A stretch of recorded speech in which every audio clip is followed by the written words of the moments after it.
Hey everyone, welcome to session 163 of the Behavioral Observations podcast. In this episode, Sara Litvak and Dr. Ellie Kazemi return to the show, this time together, to catch us up on what's new with the Behavioral Health Center of Excellence, or otherwise known as BHCOE for short. In this episode, we discuss how the BHCOE has grown since Sara last checked in with us in session 62, how Ellie joined up with the organization as the chief science officer, and parenthetically, what exactly is a chief science officer aside from being the coolest job title ever. We talk about how the BHCOE determines quality standards, documentation guidelines for clinical records, ethical marketing practice, and why the BHCOE is the nicest place to complain to. You're going to have to stick through close to the end when we get to that section. It's a pretty interesting commentary, I suppose. And we close the show by talking about what newly minted BCBAs should look for when selecting an employer. So if you'd like to learn more about what they do over at the BHCOE, I encourage you to head over to bhcoe.org. You can also follow them on Instagram and Facebook. They've got a lot of really neat resources over there for clinicians, including things like their position statement on the use of non-compete agreements, their guideline to ethical marketing practices and ABA, their annual reports, and lots more. I have those resources linked at the show notes for this particular episode, so go to behavioralobservations.com and look for session 163, and it will all be there. Before we get to this episode, I want to let you know that this show is brought to you by Behavior University, and their mission is to provide university quality professional development for the busy behavior analyst. Learn more about their CEU offerings, including their new 8-hour supervision course over at behavioruniversity.com/observations. I also want to let you know that Behavior University is a huge sponsor of the forthcoming 2021 Stone Soup Conference. And I challenge you to find a better CEU value in any virtual conference out there. With podcast favorites like Drs. Linda LeBlanc, Ditu Rajaraman, Jim Moore, Kerry Milico, and more, there's something at this event for everyone. So go to the link at the show notes for this episode and use the code podcast to save even more at checkout. We're also brought to you by HRIC Recruiting. If you are looking for a job right now, or if you just want to know if the grass is greener on the other side, talk to Barb Voss over at HRIC Recruiting. She's been in the recruiting business for 30 years, and when you work with her, you work directly with her. There's no middleman, and you get highly personalized service as a result. So for job openings across the country, just check out hricolorado.com to schedule a confidential chat with Barb right away. And last but not least, if you want to support the show, please check out, you could do so in a couple different ways, I suppose. You can check out what we're doing over at the Patreon group. There's a lot of fun things like Hangouts, private Zoom Hangouts, ad-free podcasts, so you can listen to shows without this kind of introductory monologue, if you will. And lots of fun things in addition to those benefits.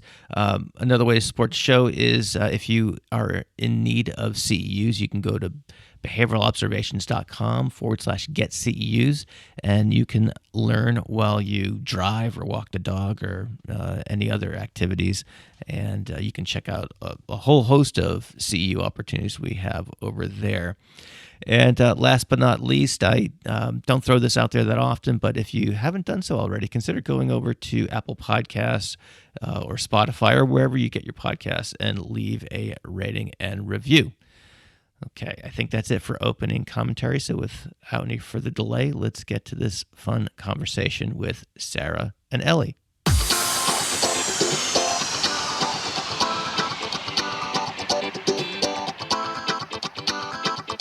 Welcome to the Behavioral Observations Podcast, stimulating talk for today's behavior analysts. Now here's your host, Matt Sikoria.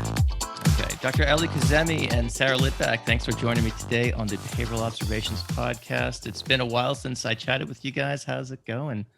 Mhm. It's really nice to see you, Matt. It's going really well.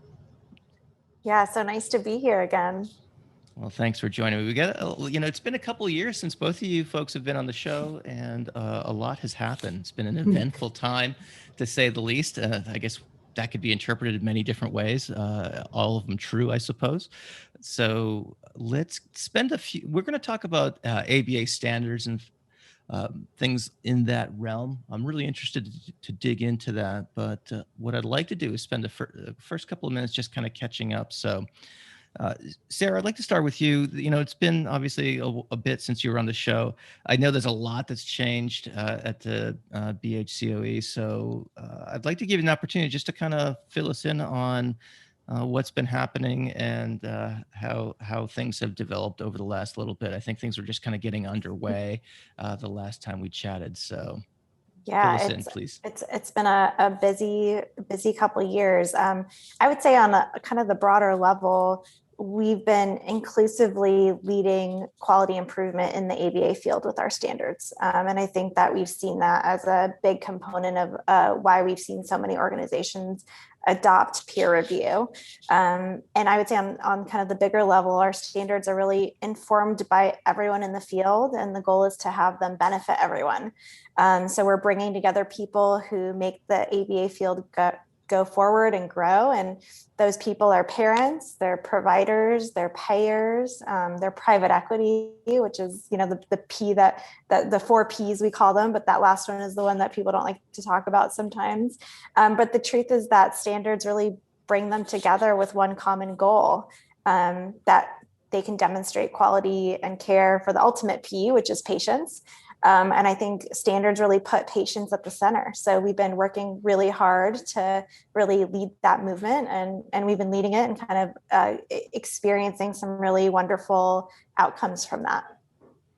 Fantastic. And I know at the last time we spoke, you were really busy with the accreditation process of providers that are out there. Can you talk a little bit about how that's grown and how that process has evolved over time?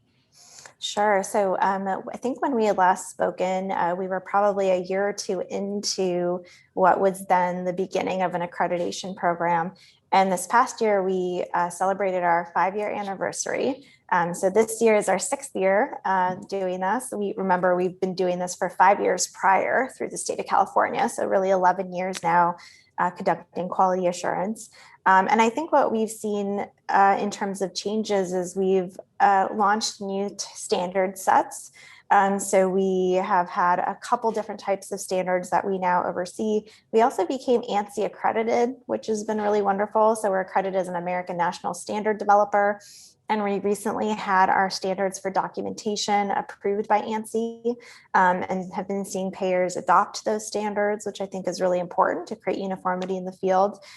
We've brought on an incredible team, Dr. Kazemi being one of them, Dr. David Cox. We have just a really wonderful group of folks who've grown a lot as an organization.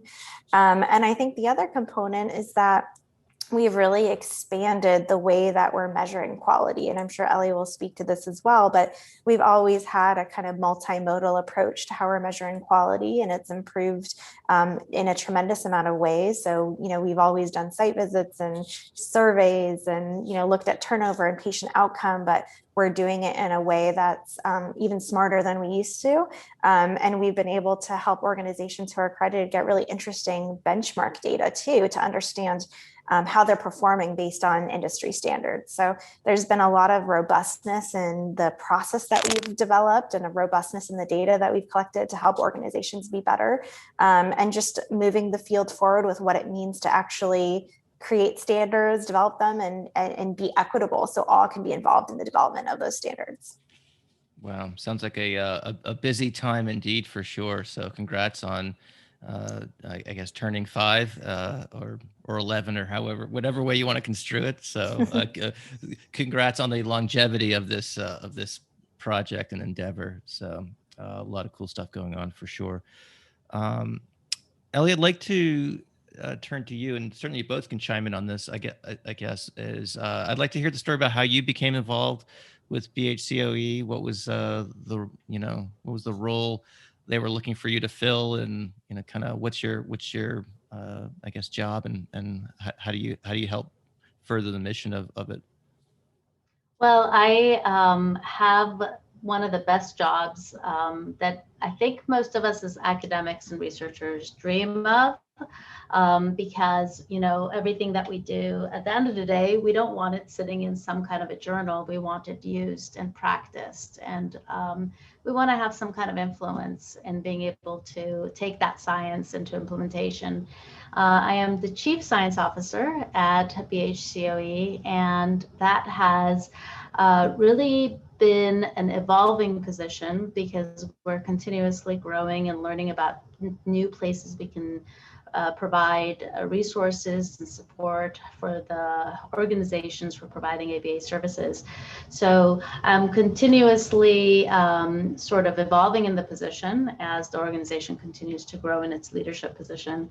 But I got to know actually about BHCOE several years ago because as a faculty member at Cal State Northridge, I was super invested in supervision, as you know, which is, a lot of the work that I've done. And I wanted to gain some quality control over the practica sites we placed our students. And in that process, I ended up relying on my training at UCLA to create sort of a program evaluation of site visits and interviews and materials we would ask for sites. But it was a laborious process and one none of us were paid for as faculty in any way. We were not compensated for the efforts we put forth, but we were invested in it to gain quality control because our students were being placed in these sites and we wanted to make sure that they were getting adequate supervision. And Sara came to me because actually it was Adana Zdowski who knew about some of Sara's efforts, and they showed me some of the work that BHCOE was doing to evaluate sites, and I was just so impressed. It's exactly what I understood a good program evaluation to be. And I realized that we could really be sort of depending on this organization that's already putting forth all the resources and time and effort to do that. So I started to get to know Sara a little bit better because of that process. And she has been, I think, interested in having me come on board and was telling me a little bit more about BHCOE. And I didn't quite think I could take on the position at the time, but I've been fortunate enough that I've been able to step down from directorship at Cal State Northridge, and others are running forward that program. So I'm able to now join full time, and it's been wonderful. You probably already know that Behavior University creates engaging ABA content for new and experienced professionals. Whether it's RBT training or webinars for BACB CEUs, Behavior University has you covered. Behavior University is launching an interactive BACB supervisor training, an innovative approach to supervision training with interactive video to practice decision-making and tools to create a personalized portfolio to take with you when you're done. The course is designed to guide new supervisors through applying the important skills required for effective supervision to their own unique experiences. Behavior University also offers 2 tiers of RBT training. Choose the essentials for the 40-hour course or the premium to add a full kit of study materials and a full-length practice exam. In addition to these features, supervisors can now purchase access to these RBT courses so they can monitor any RBT training for course progress and quiz performance. Supervisors will also receive tools and content to support training of new staff. Users rave about Behavior University RBT training, calling it the clearest instruction, the course that made it stick, amongst other comments. BCBAs say that their staff clearly get it after taking their course. So to check out what they've built and to get podcast-specific discounts, head on over to behavioruniversity.com/observations. Well, I think you have the coolest job title. I have to Chief Science Officer. Right. I mean, my gosh, who there's a lot of folks who would love to have that on their desk plaque. Yes. So can you go into a little bit more about what that position entails? I mean, obviously it sounds cool for sure. So what are some of the things that Chief Science Officer does? I think I get to rock the nerdiness a little bit, but that's in my position, as you can imagine, when we develop standards, as Sarah put forth, we're depending on the stakeholders and we rely heavily on the community. So we don't have this top-down approach. We don't sit down and say, we know what's going on in the field, or we can just borrow things from research, because that would be academic and not practice. We're very, very involved in having work groups that provide us with guidance and shape the standards we set. And in an effort to be able to kind of speak to those standards, we have to then go back to the literature, best practice guidelines, sometimes within applied behavior analysis, sometimes within our own data sets, sometimes outside of applied behavior analysis, looking at sister and brother fields that are very similar to us and what's going on for the industry. So I spend a lot of time overseeing a department that helps with resource development and getting those best practice guidelines. And also, as you can imagine, what's really important is that our evaluators have high inter-observer agreement. Two evaluators going to the same site should be able to see and speak to the same things, which means that our evaluation process has to be tight. That's a big part of my job, is to develop measures and tools that really allow us to do that, and to, at a different level, to be able to sort of think about the measures that speak to quality. All right, very cool. Sounds like a really important role for sure.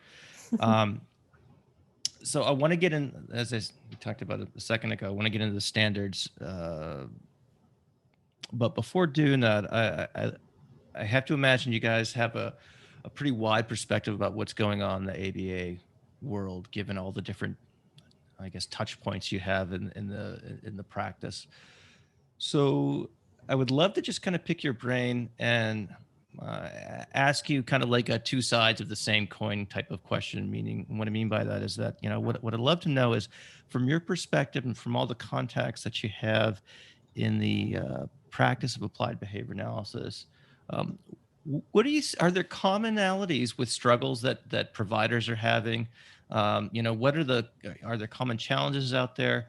And then conversely, I would love to hear like what's going well in for lack of a better term, ABA land. So you guys can kind of take that question in any direction you want. But again, I think given the breadth of the agencies you support, you probably have a lot of really good intel. So I'd love to hear your thoughts on that.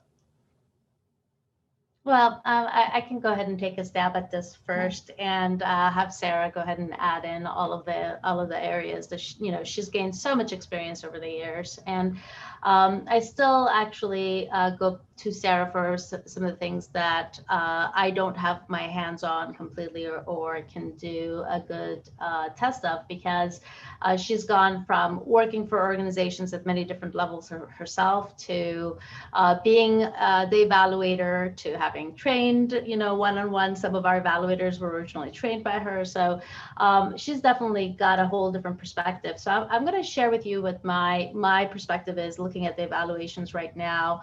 One of the areas that I think is upon us, and it's probably been upon us for a bit, but it's absolutely here, is that we need to be able to speak the quality of care we provide from a treatment outcome perspective. We need to be able to say, what are the outcomes we're getting across organizations? And it would be equally important for us to be able to speak to risk factors, things that don't allow us to get that same learning curve for every one of the children. And we just simply don't have the information. And we are to be accountable, but both by our set of ethics, but also as providers of care to the individuals who provide funding for these services.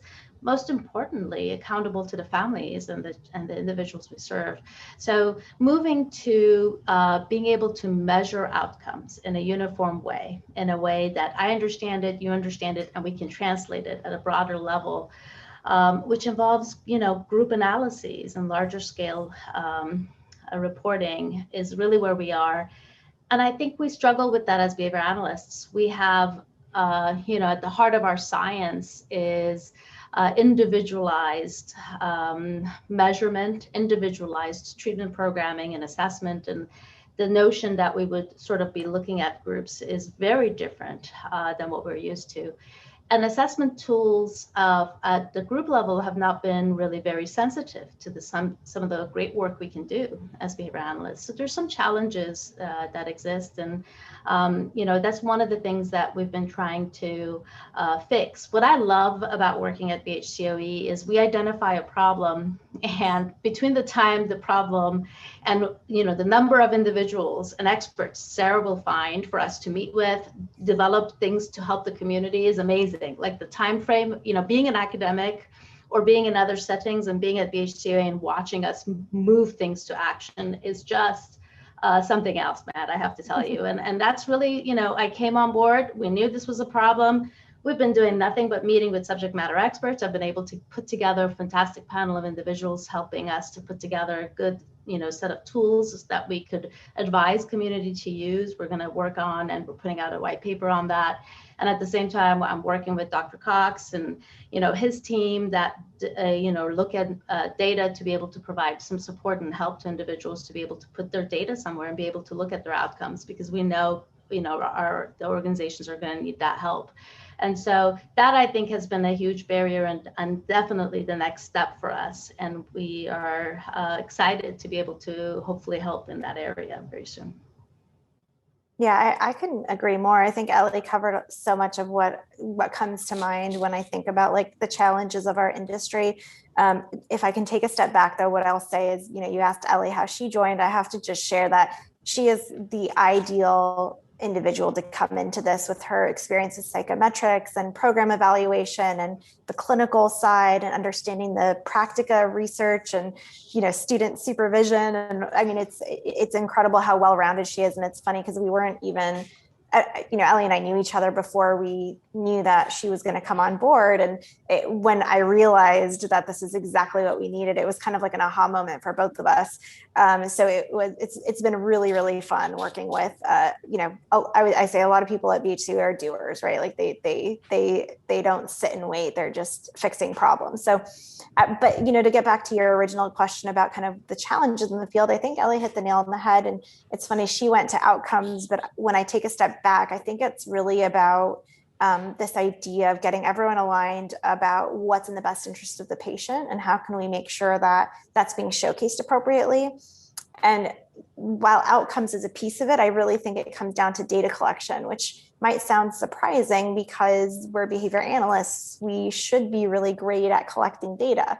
But I think that we're really great at collecting, micro level data at a very nuanced level at the patient level, but we really haven't done a lot of data collection at the aggregate level. So I think whether it's outcomes or whether it's benchmarking on quality measures that exist at the process level or the structural measure, I think that's something that we're going to really, really need to demonstrate as we continue evolving, because ultimately patients want to know what benefit they're getting from treatment, right? I think that the parents and caregivers want to know what benefits they're getting.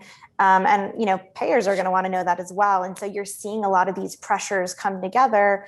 And so when I think about some of the challenges we're trying to solve that I think are really coming down on our industry or kind of our field is the idea that we have all these stakeholders, the providers, the patients, the parents and the payers that are really adding pressure to the field. And I think we're trying to serve as kind of a neutral entity that's understanding all of those needs and coming together to really understand what data do we need, how do we get it, and then how do we provide it to the community in a way that will help push our field forward and help promote innovation.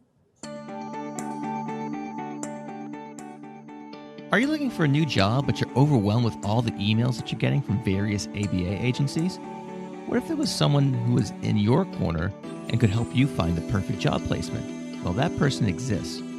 Barbara Voss has been working as a recruiter for over 30 years, and her company, HRIC, specializes in placing BCBAs in permanent full-time positions throughout the United States.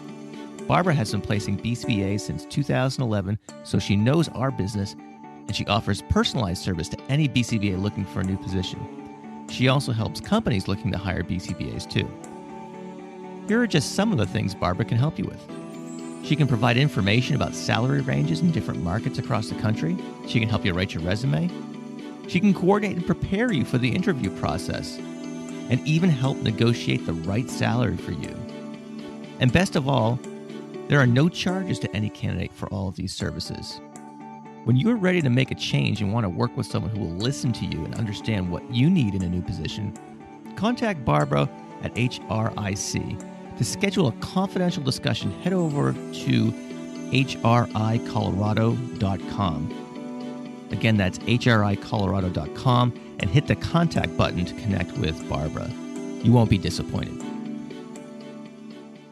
I have so many thoughts while you guys are going through these answers, and I'm sitting there thinking, such a great point about, how we're trained to look at things on an individual basis. And, if I was a clinical director or an agency owner, what would be the best way to kind of aggregate those outcomes, so someone said, what's the average length of time someone's in treatment, or, how many, oh gosh, I guess you pick any measure, I suppose, but what's the, so is there a recommendation? And maybe we're getting ahead of ourselves in this, when we get the standards perhaps, but be curious to hear your thoughts on how people can get their arms around that very difficult question.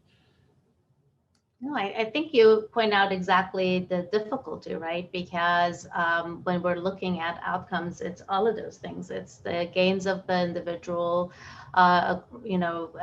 making sure that they're catching up, depending on where they have been when compared to typically developing peers. Also, it is about, have we identified the areas of need for those individuals accurately? So, it's across those things, and as well as treatment duration. Are we keeping kids in treatment for many, many, many years and not actually meeting the goals we have? It's unlikely that that's the case. I think most individuals who join behavioral health come into it with this intent to do good. Our job's to be able to capture that appropriately. I see. So we talked about that. That's certainly a huge challenge. What do you think is what are some bright spots that you're seeing? What's going well in the field? I'd love to hear your perspectives on that, so we don't become too much of a downer for folks who are listening to this. It's funny because I was actually going to say we're talking about kind of the areas of improvement, but so much is going well. I don't want to discount that. So I don't think anyone listening, I mean, as a field, I'm just so impressed with how we've evolved over the last couple decades, right? We're a relatively new field when you think about some of the other areas of medicine that have been around for a long time. But when I think about positives, I mean, at the end of the day, standards are getting adopted and it's creating a basis for quality and measurement and improvement. I think what makes me excited is that people are believing that accreditation is important in the field. It's something that we've been talking about for years as needed. And now you're seeing the industry largely wrap their arms around that. And so I think that's very exciting for us. So yeah, I think that's huge. That's a big piece for us. I'm sure, Ellie, you have a lot to talk about there as well. Yeah, I think probably the things that I'm most impressed by is how the organizational leaders are avid learners and they're excited to continue to look for more and better. When they seek this peer review process, they're usually pressing us for much more resources. A lot of the questions we end up asking, even in our data sets, are because they're eager to find the right answers. They want to do well. And I think that although we know that on an individual level, because the people we surround ourselves are people who are doers and people who care, it's really nice to see the number of organizational leaders that are just looking for ways to do better for their clients, to do better with regards to hiring and supervising their folks. We recently, in our 2021 standards, put forth the diversity, equity, and inclusion standards. These are new set of standards. The literature behind this has been new. I know that for some time, education and large organizations have been moving toward adopting and understanding these. So, this sort of makes us leaders in the field and an area that we need to be doing rather than catching up on. And it's wonderful to see the community's response, really, that they are trying to learn and understand how, and revisiting and self-assessing their own things prior to us even having any comments. So I think that's probably what's most impressive, is the eagerness to learn and change and become better every day. Yeah, and I think I'll just add that I think it's been really incredible when I first started BHCOE. I think there was a lot of skepticism, like of who's BHCOE, why are we doing this? And the first year or two we were doing that, and we were educating a lot about what is accreditation and why is it important and why are we the right people to do it. And I would say largely, at this stage in our organization's development, we're not answering those questions anymore. People know who we are. People know why it's important that we're here. And I think I even actually got something today that I loved. It was we obviously collect feedback about our process. And one of the providers wrote, the biggest benefit is accountability. It's so important that companies like mine of any size be held accountable to maintaining a standard of quality care. And I appreciate the opportunity to not only be recognized for achieving that standard, but also the opportunity to continue to grow and look at the organization from the outside perspective of multiple parties. To me, that is just the embodiment of what we've been trying to achieve at BHCOE, is helping the organizational leaders reflect on what they're doing, and make sure that they're continuously improving, right? So, accreditation doesn't mean you're perfect. What it means is you're invested in a continual improvement process. And that's something that we're largely seeing happen across the provider community, which I think is a huge win. All right. So we've mentioned this word standards many times thus far. So I think this is probably a good time to get into that. So I suppose one place we can get going on this topic is just maybe for those who may just be coming to this brand new, what are these standards you speak of? So if you want to give kind of like a background on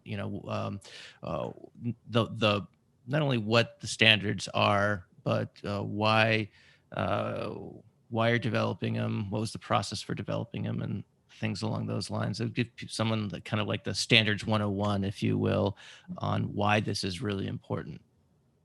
I think I'm going to ask Sarah that you begin on that one, because you've been doing this for so long before I think most of us really understood what that meant or what an accreditation really would provide. So it would be wonderful for you to kind of go through that process, and I'm happy to chime in about the current evaluation.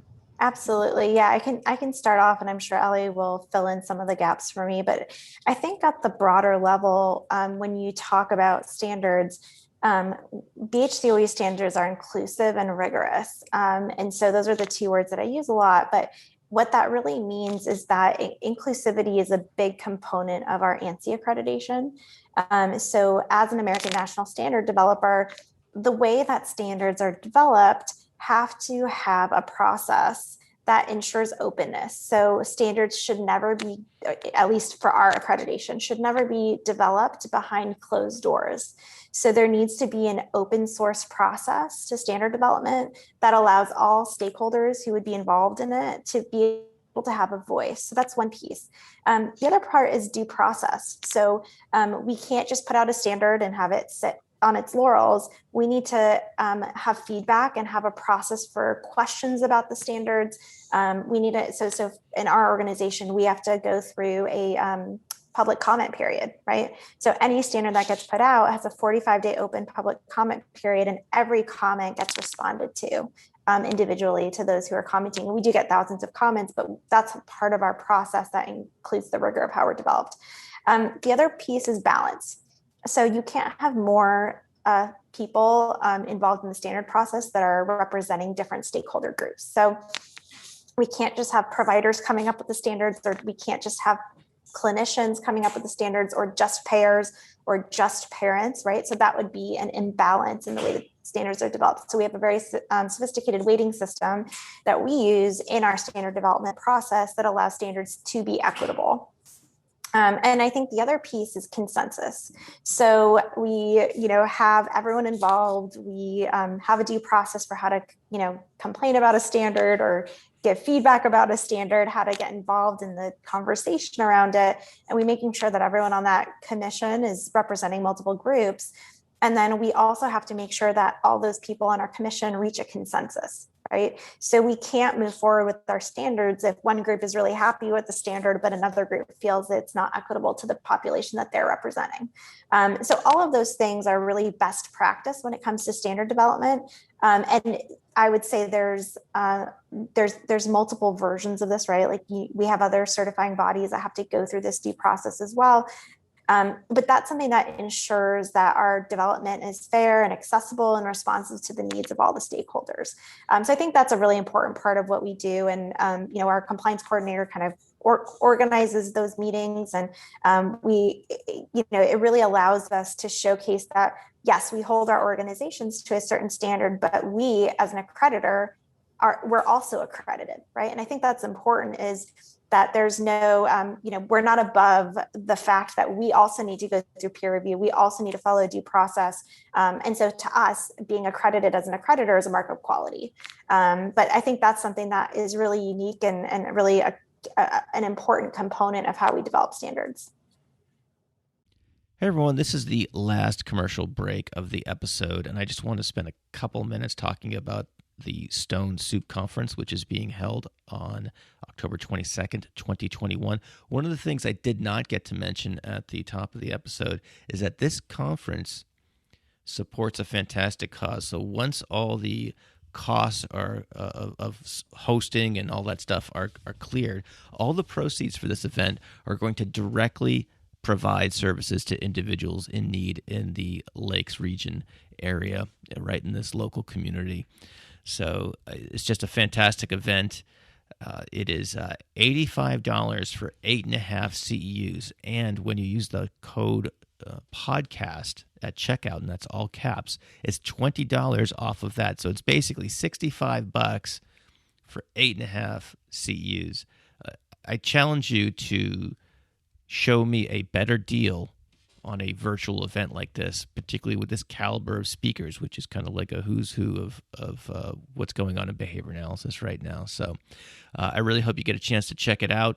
It's a great event supporting a great cause at a great price. So the best way to get to sign up is just to go to the show notes for this episode. So go to behavioralobservations.com and look for session 163. And the links will be right there waiting for you. And again, don't forget to use the promo code podcast to save at registration.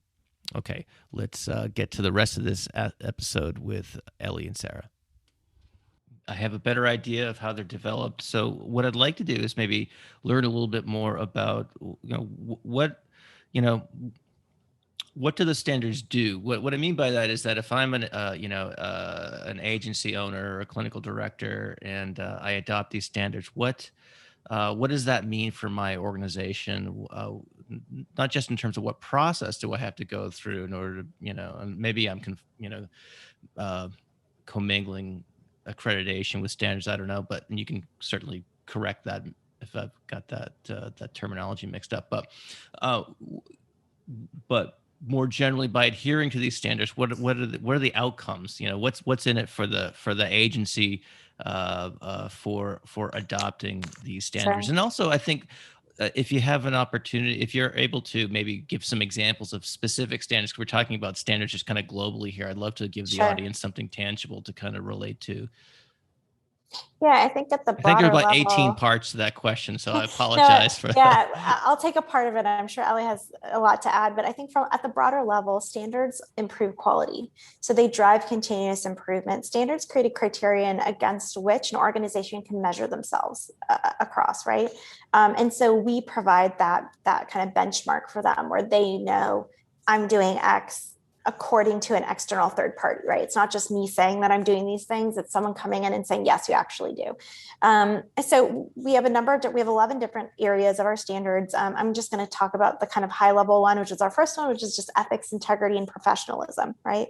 And so one example of that is that the organization, its subsidiary, any of its owners or directors have never been convicted of, charged, or are under investigation of an legal enforcement action or proceeding. So essentially, they have not engaged in any type of legal healthcare regulatory issue.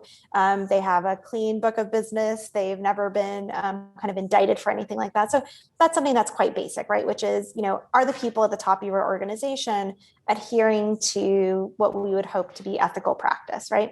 And then that's kind of at the higher level. But I think as we go down to things like recruiting or hiring and retention, it's how are you hiring your staff? How are you training them? How do you make sure that they are staying informed about best practices? And those can be things that are, process related or structure related, where you might have job descriptions or you might have performance and improvement tools, or it can be actually looking at the qualifications of those staff and seeing, do they meet bare minimum requirements for what we would expect someone at a particular level in an organization to meet. And I'm sure, Ellie, you have a lot more to add to that, but that I would just say that's kind of the higher level overview. Yeah, no, I think that offers that bigger picture for sure of, how and why standards are developed, and then where they are related to quality.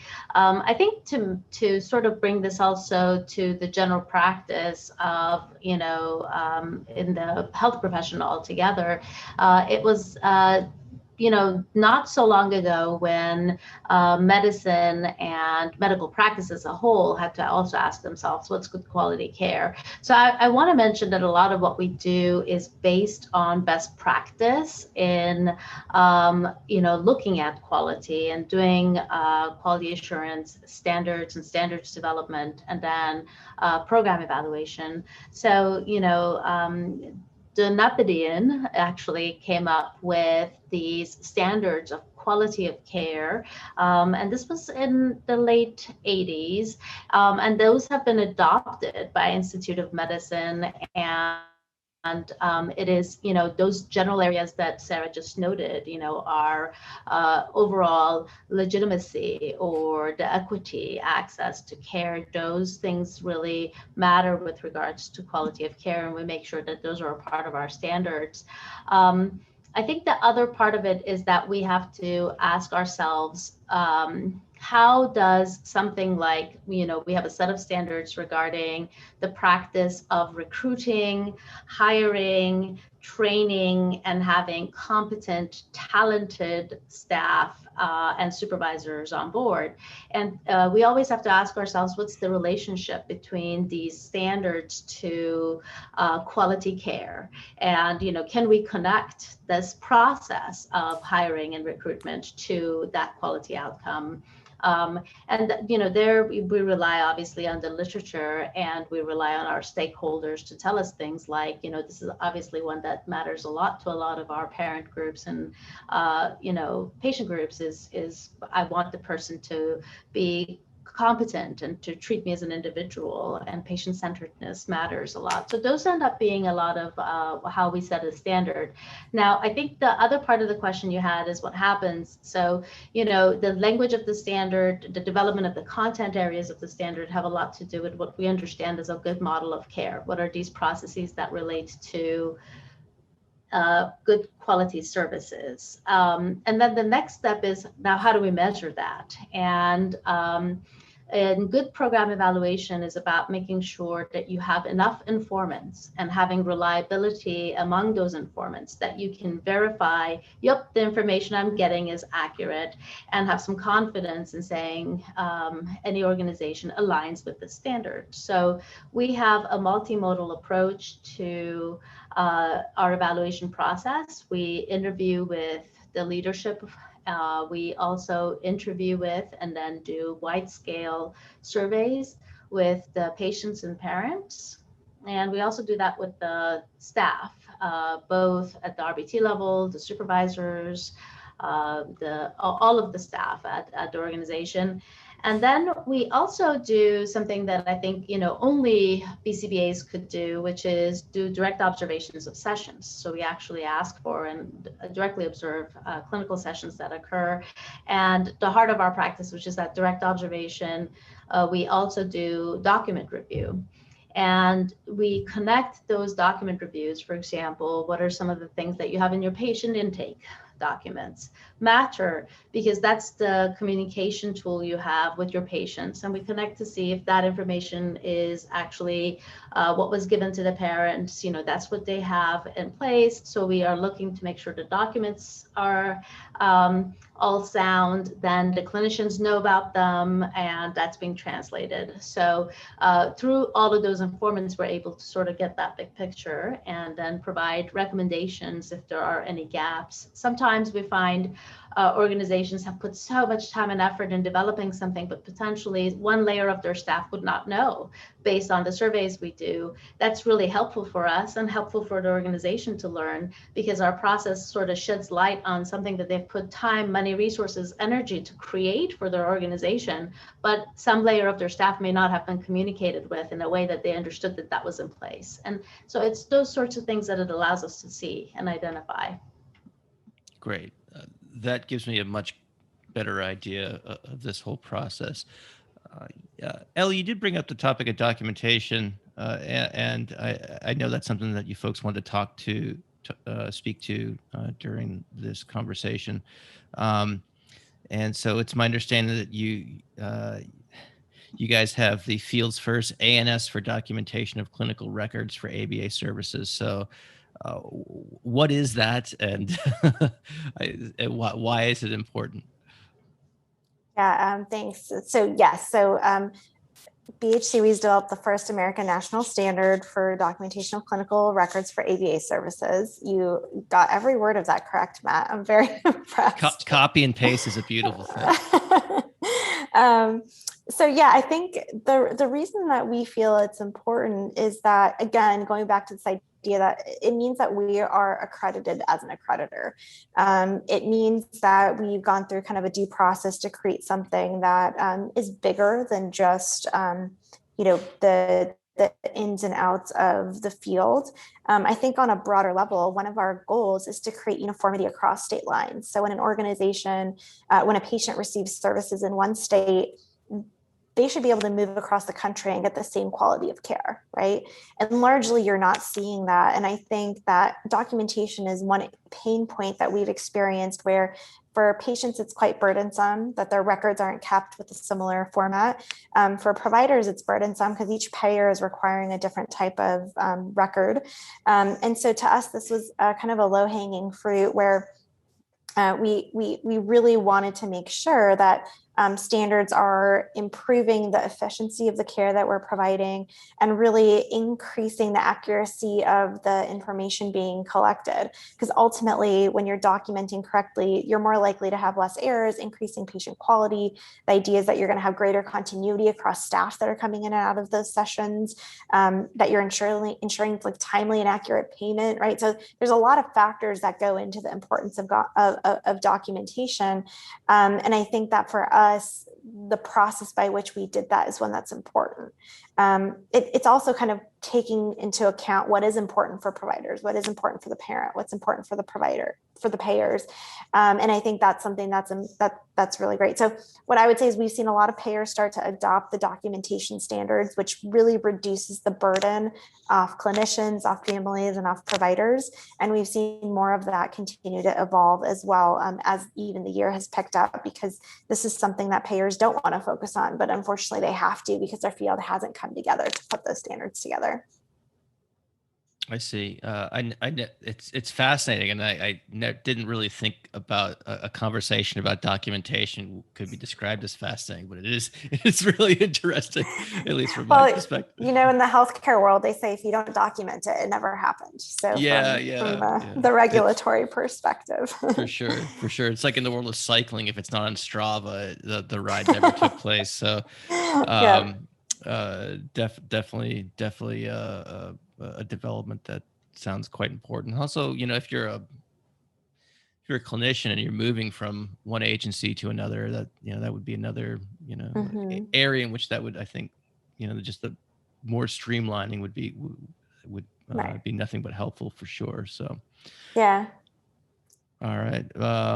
Again, it's interesting in a way that that was unexpected. So thanks for taking a moment to kind of delve into that. No, you made it kind of tickle my brain a little bit, because it's funny. We have seen individuals who worked for an accredited organization who are like, I have to move out of state, or, my husband got a transfer, my wife got a transfer. They're only going to look for accredited organizations that they're going to work for, because they know there's going to be that consistency, and they know that there's going to be that quality assurance piece. So it's funny, because I didn't even make that link on the documentation standards, that yes, you're also going to have like a similar framework under which you're operating. Very cool. One thing I saw in the document that you shared with me is there was a term, I think it said something like one of the standards involved like ethical marketing practices. So marketing is a kind of a pet interest of mine, whether it's for ABA services or other sorts of things, just because I've had to do some of it to, for the podcast and elsewhere. So I'm curious about what is and isn't ethical marketing. What are some do's and don'ts? What are some common issues or mistakes that agencies make, and how can people navigate around some of those, I guess, common things that trip people up? Mm-hmm. I was going to say, Ellie, I feel like this is your world with the standards. I'm happy to speak to it too, though. Mm-hmm. Well, I'm sure you can fill in whatever I miss. I think that, marketing is absolutely challenging, and we are a field that has not marketed itself well enough. I think that we typically are humble and refrain from telling people, we're bells and whistles, because we don't want to be bells and whistles. And I think you bring up a really good point, Matt. And I think when you begun the podcast is a great example of how good work, good science can be disseminated if you select the right channels and right avenue to sort of do that. And so, our standards, we've thought very carefully about this, and our ANSI commission members have been very, very helpful. This has been a very interesting and challenging topic for the group, because, what is that balance such that an organization can share what they do so that, dolphin therapy does not look more interesting or more efficacious simply because it's more available or disseminated or marketed versus good behavior analytic work. And then when is it that you have stepped outside of that and now really potentially created a problem, ethical problem? So one of the things that we look for in one of our standards, for example, is that the marketing department is completely separate from the clinical work and the clinicians. And we assure that no marketing or discussions of marketing or solicitation for that is occurring during clinical sessions. Those are times reserved for clinical work. So that's an example of the type of thing we look for to separate those, where we definitely want behavior analysts disseminating what they do and get their voice out there, get themselves out there. But we also want to make sure that they do that in a manner that protects patients' time. Did you want to add anything else there?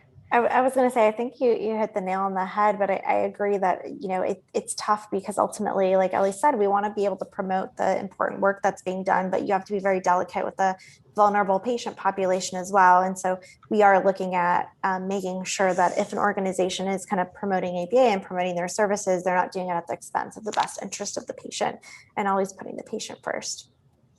And accuracy of information too. I mean, if we honestly, this could be a whole podcast of its own, because we have several standards that come back to this, but accurate representation of the services we provide is important. So we definitely look to make sure that information is provided accurately about what ABA is and it's not. And, if an organization is doing other work, what umbrella those come under. So, that's a part of marketing that's also important that we have as a part of our standards. Got it. All right. That was helpful. Thank you very much. I think we're coming up on the time we have allotted here. So I want to wrap up with, I guess I'd like to give you an opportunity to say, if there's something else that you want to mention that we didn't talk about, give you an opportunity to add anything that you feel would be helpful. But at the same time, I'd also want to kind of end with some, the usual closing questions, advice for the newly minted. But given the given the perspective that you folks have of the field as a whole, let's change the question a little bit, and I'd like to ask it in the following way, and that's, what advice do you have for newly minted BCBAs who are looking to find an agency that that has these values, and not just values, but also processes and procedures and things like that. So what advice would you have for someone who just passed the test, they're out there looking for a job, they want to find a solid organization to work for? So what would you say to that behavior analyst? Okay. Well, I would definitely say look for an organization that's been accredited and is under the guidance and continued guidance of BHCOE and is collaborating with us in that peer review process. I would say look up our standards on the BHCOE website and notice the number of things we ask for and care about with regards to recruiting, hiring, maintaining, supervising, training staff, and that you are assets to organizations if you are well taken care of and trained well. We definitely recognize that, and organizations that become accredited by us absolutely recognize that as well. Let me make the question a little bit more difficult. What if someone is not there's not an accredited agency in their community, but there are ABA agencies nonetheless? So in other words, it makes sense that find an accredited. I was going to say, so I would just ask why if you're interviewing, ask whether they are and why they aren't, right? Because it's pretty, I would say, accreditation is quite accessible, right? We're in all 50 states. And so typically if an organization is not accredited, you want to know why. So I think that's important. I also think that, if you don't want to get at accreditation, you could just say, what do they do for peer review, right? So it doesn't have to be accreditation. It could be that they're flying in an expert, every couple of months to look at their programming and kind of vet them. Or maybe they have I remember in Texas, there was a group of providers that would all vet each other, right? And they would kind of go and do site visits. So I think that peer review piece is really important. I also think you want to ask, how often are you measuring staff satisfaction? What's your turnover rate? Those are all things that we measure through accreditation that sometimes organizations find burdensome to do on their own. But if they're smaller, right, that's usually something that you want to make sure they're doing. For the larger organizations, do you have a compliance officer? Do you have an ethics officer? How do you deal with compliance concerns? If someone's accredited, again, as an employee, you can go and complain against them to us, and we will investigate the complaint and the concern, right? And we're the nicest people to complain to, right? Because we're in the best interest of wanting to resolve everything, right? What you don't want is to go to the labor board or to a payer, right? Like it's a very messy, disciplinary process to deal with. So I think those are all the things that I would ask. There's a lot in there. There's over 100 items we look at. So I would say those are just a couple that come to mind. We're the nicest. She's saying go out there and basically become an evaluator of your own. Take out all of our standards. No, that's what Matt's saying. Matt is like, if they're not accredited, I'm like, oh, they have to go become an evaluator at that point, right? That's right. Yeah. So jobs at BHCOE.com. Yeah. I love that line. We're the nicest people to complain to. That'd be like BHCOE : we're the nicest people to complain to. So I can tell you as a provider, the providers are like, we're so glad that employee complained to you guys, right? Like that, I think it's a liability reduction too, because we're sitting there going, okay, let's look at all sides of the story, right? You complain to Medicaid, you complain to, it's just, it becomes a legal issue at that point, whereas here it's a compliance issue. So I think it has a different weight to it. Got it. All right. Where can people learn more about you folks? It's the best place they can go. I would say our website, bhcoe.org. You can also find us on Instagram. We have a nice Instagram account. We're on Facebook, we're on Twitter, we're on all the usual suspects there. Okay, and I'll link to all those in the show notes, so people can go to the show notes for this episode, and it'll be a one-stop shop. We just released our annual report from 2019 to 2020, and that's something we're happy to share as well. It's pretty comprehensive, just, talks about the developments in the field. It's on our website as well, but it's just really inspiring. We used actually photographs, a photographer whose pro bono passion is taking portraits of people with autism, and they're really beautiful and reflect the diversity of our community. So those are throughout their annual report, and it's just a really touching imagery to look at. Fantastic. Well, this has been fun catching up. It sounds like you guys have been really hard at work doing some great stuff for the ABA field. So thanks for coming back on the podcast and sharing this with the audience. Thanks so much, Matt. Yeah, thanks for what you do. Thank you for listening to the Behavioral Observations podcast with Matt Sikoria. You can find Matt's notes on this episode at www.behavioralobservations.com. We also invite you to stay connected with us on Facebook at facebook.com/behavioral observations and on Twitter at Behavior Podcast.